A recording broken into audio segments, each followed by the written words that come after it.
Hello and welcome to the Hibs Observer. Sorry, that was a good start. Friday afternoon briefing with myself, Liam Bryce. Joined today, we've got a special guest on the show. I'm delighted to welcome Liam Connolly, who covers MK Dons for the MK1 podcast. He's here to give us the inside track on Hibs' new centre back, Warren O'Hora. First of all, Liam, thank you very much for joining us. How are you? No worries. Pleasure to be joined by another Liam, of course. So what's better than one Liam too, right? So Exactly. Can never have too many. Aye. Obviously, how are things down at MK Dons? I think there was a kind of similarly painful end to the season last year for yourselves as there was up here at Easter Road for maybe different reasons, but it looked like a bit of a sore one. Yeah, really weird season last year. Obviously we started the season with Graham Alexander. Of course, I'm sure who you know of. Yeah. Didn't have the best. Well, I had a pretty good start actually to the season in August, and then it kind of trickled down from there to him being sacked. Mike Williamson came in and turned us to essentially a top 3 team in the league on a points per game basis from that period. 2020 took over, and eventually they listened to the playoffs, and unfortunately the team kind of fell short against Crawley, who are of course now in League One after getting promoted by Wembley. So yeah, a lot of this season has kind of been sort of rebuilding that core of the team. And I think it's basically trying to find some more different types of characters on the pitch to what we had previously. And, obviously, the guy we talked about today, Warren O'Hora, was one of those players who didn't want to continue on in League Two for another season. Yeah, it's very similar to Hibs in that sense of trying to rebuild and reset almost like. And I think bringing in different characters, like you say, there's definitely parallels between the two clubs in that sense. But if we jump on to Warren O'Hora, which is obviously what people are joining us for today, Hibs have signed him on a 3-year deal. As you said, he decided he didn't want to continue in League Two. So I suppose just the obvious question is, what kind of, just in general, what can Hibs fans expect from Warren O'Hora? What type of player is he? Yes, I think the main thing you expect from Warren is that he's quite a sort of powerful and personally quite comfortable on the football. At times, obviously, I wouldn't say he's like a Harry Darling or a Harry Maguire type of level in terms of on the football, but in terms of the basics and playing out of the back, he's a very confident player when it comes to that side of things, and has played across the whole back three if you have to operate in a back three system. But predominantly likes to play on the right hand side of the centre back role in that back three. Definitely prefers, well, from what we've seen anyway, prefers to have some sort of pivots in front of him, starting defensive midfield pivots that he can play off quite easily. And yeah, I'd say he's a very confident player as well, ultimately. He definitely believes in his own ability and has showcased that on and off the pitch, I'd like to say. And, he's been with us since 2020, was signed by Russell Martin, was very much just had a pretty esteemed youth career through Ireland, then through the Brighton and 21 system. I was basically signed with us permanently after a loan spell, and he's been captain at times as well. So, I'm sure we'll go on to sort of leadership qualities later. But he's, he's for a player at such a young age as well. I think he's like 23, 24. To have sort of that captain's armband on you from that early on is quite impressive. So, yeah, a powerful, ball confident player who is quite comfortable in a variety of positions.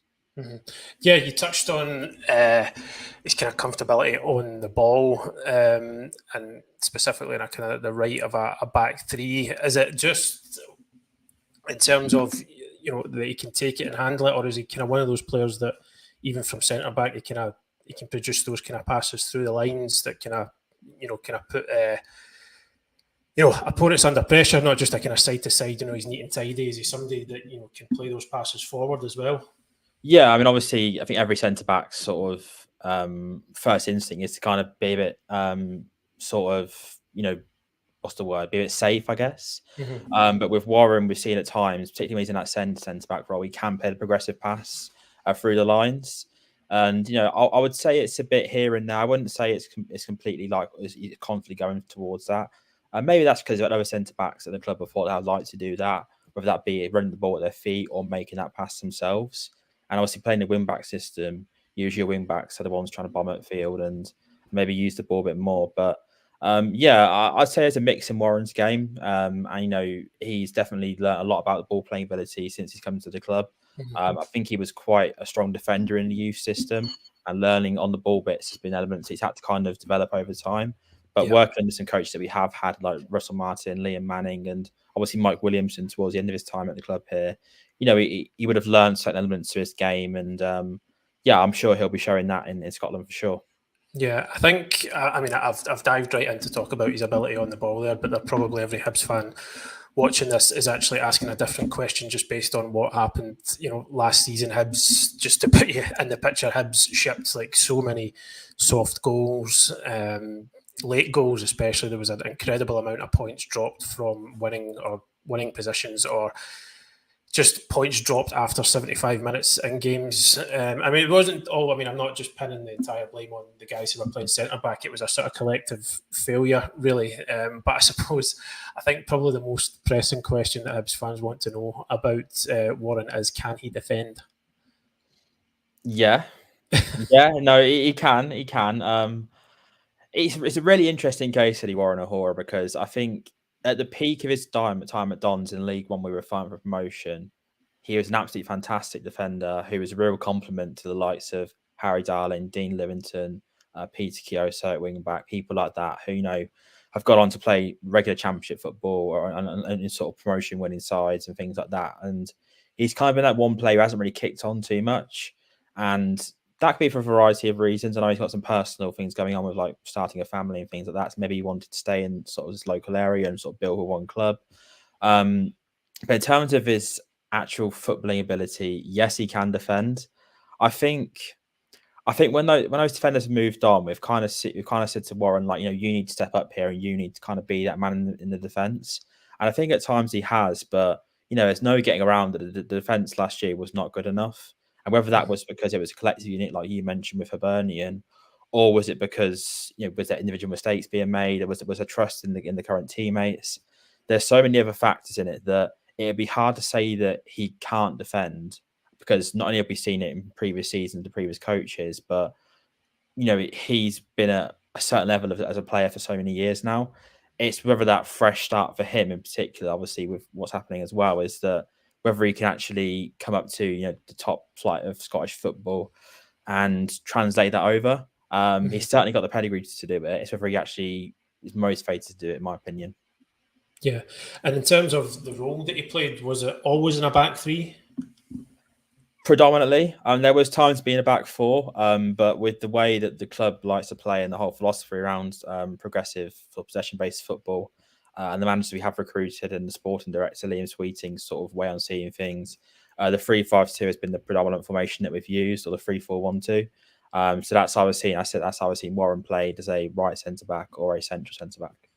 Mm-hmm. And just maybe kind of the other side of it, if I'm asking about what he's good at, where he excels, I suppose I have to ask as well, are there any sort of points of his game, that maybe stick out to you as still needing improved on? Any kind of weaknesses that you think stick out? Not particularly. Warren's kind of been a steady ship for the most part. I think he's only really shown dips in form when the team's shown dips in form. So I think he's a true reflection of how you're going to perform as a team. If Warren's doing well, the team is usually doing well, and vice versa. I mentioned to you pre-recording, Liam, but obviously with Warren, it came to he felt he was better than the current division he was playing at, which is probably why he wanted to come up to Scotland. And whether that be fighting for, as I mentioned to you, laughed at European football, but things like that are big motivators for players in sort of League One, League Two, because they're also not going to get that in England unless you're in the Premier League, pretty much. So, making that move to the likes of Hibernian or another team in the Scottish League gives an opportunity. I think we're seeing more and more English players and players from the English Football League do that ultimately. But anyway, what I was saying was, so Warren did a podcast, actually basically this time last year, actually mentioning about how, ultimately he wanted to move on with the football club, and I think he felt like he didn't say these words that he was better than what division he's playing at, but I think obviously he'd been going from, as mentioned, playing in like a really high League One team to a now relegated League One team heading into League Two. So I think Warren's biggest barrier is going to be his motivation to actually play. If he's playing in a team that's having a really good start to the season and really kicking on, then I feel like he as a player will really want to kick on and go forward. And obviously not only for Hibernian, but also his nation of Ireland, who potentially are trying to get into World Cup 2026, and he'll want to be a part of that as well. But if the opposite happens and a team doesn't kick on potentially and he's struggling at the start, then obviously it's a big move as well, coming from Buckinghamshire to Scotland. Mm-hmm. So there's a lot of things going on here, but I think at the core of it is a good player who can kick on ultimately, and is still young for a centre back. He just needs the right environment around him, and ultimately a good start. Yeah. How did that go down when he said, when you're alluding to that he basically said that he wanted to leave? I know it's not always what fans want to hear. Did that affect relationship with the fans? Did it like translate onto the pitch or anything like that, or was it more a kind of acceptance of like it's maybe the right time for him to move on? I think at the time it hurt the core fan base. I mean, the fans that go sort of week in, week out, like support the boys home and away, because we kind of saw him as a bit of a figurehead in that defence, and we kind of saw him as one of the fan favourites almost. So to him to say that, whilst maybe privately we get potentially his reasoning behind that, I think publicly to say that on a podcast wasn't the best move, and I'm not sure obviously the backlash on that from the club. But to be fair to Warren, he came back that season, and whether you believed it or not, he showed like he wanted to play for the football club and was really appreciative towards the fans the whole season. We all knew he was going to move on if he didn't get promoted, but yeah, it didn't go down too well. I think the more casual fan didn't pick up on it too much, but I think the fans, obviously myself and Joe, who did the podcast, and several others, took note of it. Is all I'd say. Like, put it on a notebook and sort of referred back to it later on. But yeah, listen, this is a great move for him coming up to Scotland and playing in a top flight of football at his age is really, really good, and hopefully kick on for you guys. Yeah, I suppose as you say, I mean, if a player has indicated that he wants to move on, I suppose all you can really ask from there on is that he continues to do his best on the pitch. It seems like certainly that he at least tried to do that. We kind of touched on it briefly at the beginning, and we just kind of wanted to ask you about his kind of the sort of leadership qualities and stuff that's been referenced quite a lot. I think Hibs have made a few signings this week, and just the kind of noises from the new manager and the sporting director Malky Mackay are about kind of signing the right characters as well as signing the right players. Just it's kind of all kind of, I think, geared towards just a complete reset of how things are done. And obviously, we've picked up on, quite a lot of fans have picked up on, people that have worked with Warren seem to have spoke quite glowingly about him in terms of the sort of character he has, his sort of leadership qualities. I think the one that obviously stood out the most was, Russell Martin when he was signing him, basically said, we got incredible character references, stuff like that. So, I mean, was he a sort of leadership figure for MK Dons? Yeah, I mean, I think obviously amongst the fans and his peers as well, like he wore the captain's armband for a reason, I'd say. And besides that particular podcast, I would definitely say that on the pitch and off the pitch, for the most part, he's been a pretty much model citizen when it comes to what you want from a player, really. And yeah, you mentioned about the quotes from Martin. That's from a youth academy as well. So the fact he managed to translate from being a youth captain to a club captain, as I mentioned, at such a young age it's quite an accomplishment. And I think as one of your sort of staple signings for the summer, he is a good start for sure. Yeah, and obviously, you've touched on it there. He's moved into that kind of leadership role at quite a young age. I suppose, that must say quite a lot about him as well.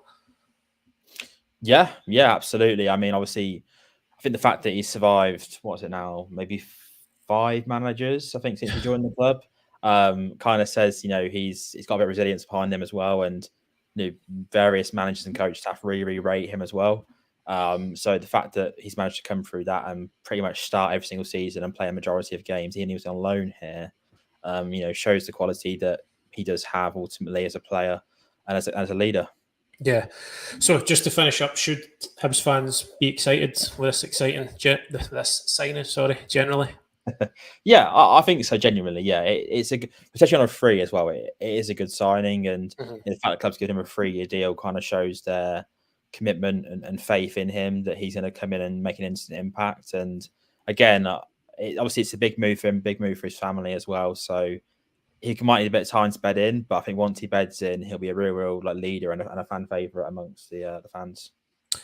Yep. Well, there you have it, folks. Potential fan favourite, rocking up to Easter Road. Obviously, we'll get a kind of a first look at Warren and the rest of the new signings over the next few weeks as Hibs build towards the start of the season.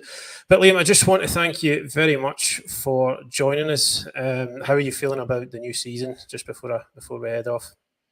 Yeah, no, feeling pretty good actually. So Yeah. we had a good couple of chats with various people the other day at the fixture breakfast, and yeah, people are confident. We're making some good signings, and it's very clear on our end anyway that the manager and the sporting director aren't messing about this summer, Yeah. and the ambition is to get out of this league once again. So hopefully we can achieve it on a second time around. Yeah, well, hopefully 2 positive seasons to come, one up in Edinburgh, one down there in Milton Keynes. Thanks again, Liam, for joining us. We really do appreciate that. Some great insight there for Hibs fans. Hopefully that's given you a better kind of perception of what Hibs have signed in Warren O'Hora. If you're watching on YouTube, folks, if you are able to hit that subscribe button, we really do appreciate it. It continues to help us grow the channel and keep on bringing you these videos. As far as what we've got coming up on the website today, there is more content from David Gray and Malky Mackay's press conference from yesterday. There's more of that coming tonight and then further into the weekend. And of course, Hibs are back tomorrow, friendly up at Meadowbank against Edinburgh City. So perhaps we'll see some of you there. But for now, thank you very much for joining us, and we'll catch you again next time. Cheers.